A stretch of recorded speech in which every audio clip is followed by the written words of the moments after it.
Question of the Week from the Naked Scientists.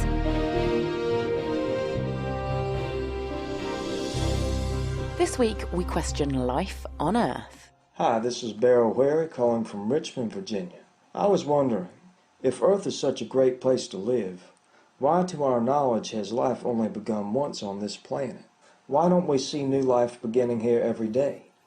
First up, let's define what life on Earth, as we know it, actually is, by asking Dr. Nick Lane, lecturer in genetics, evolution and environment at University College London.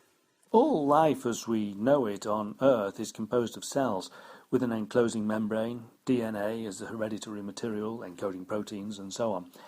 All cells share a lot of their basic biochemistry, right down to the same genetic code, the same ways of making proteins, even the same ways of generating energy.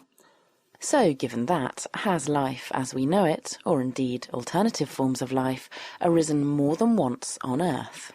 We don't know for sure that life only started once on Earth. All we know is that all the living organisms we've ever looked at are plainly related and so almost certainly derive from a single common ancestor. If life arose repeatedly, then all other separate origins must have disappeared without trace, perhaps outcompeted to extinction very early on by the more successful cells. The fossil record of bacterial cells goes back about 3,500 million years, that's 3.5 billion years, and so far as we can tell, these cells were very similar to their modern equivalents. So different forms of life may have started, but it seems that just our form of life survived over the last 3.5 billion years. And where could our type of life have started? Deep ocean hydrothermal vents are the systems most likely to have given rise to life. These far from equilibrium systems do at least favour the production of organic molecules, the biomass that makes up cells. But the level of self-organisation and dynamism required to get from cell matter to living cells is so great that we're in no position to specify the probability of life arising even in the most favourable environment.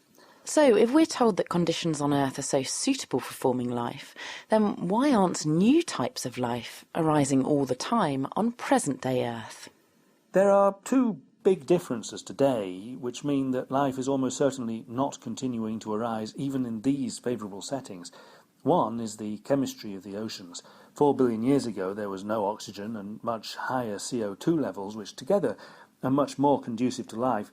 And then secondly, today's vent systems are already packed with living cells, which are far more effective at converting raw materials such as hydrogen and CO2 into biomass than any primitive prebiotic system could be.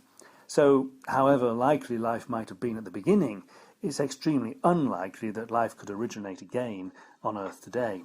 So, David, it appears that life may have arisen a number of times on Earth, but the most successful form of life, using organic biochemistry as we know it, proliferated and has been so successful that we've altered the environment simply by being here, and thereby made it less hospitable for other forms of life to initiate. Well, that's left me feeling rather special, and with that question fully evolved, we expend brain energy to ponder the next one just in. So my name's Gary Lester from Buckinghamshire, and my question is, can I think myself thin? So can I eat a really large pudding and instead of hitting the treadmill, do a math problem instead? What do you think? You can tweet at Naked Scientists, write on our Facebook page, email chris@thenakedscientists.com, or join in the debate on our forum, which is at nakedscientists.com/forum. The Naked Scientists Question of the Week, brought to you in association with the Houter Wisman Foundation, supporting science and education from Alpha to Omega.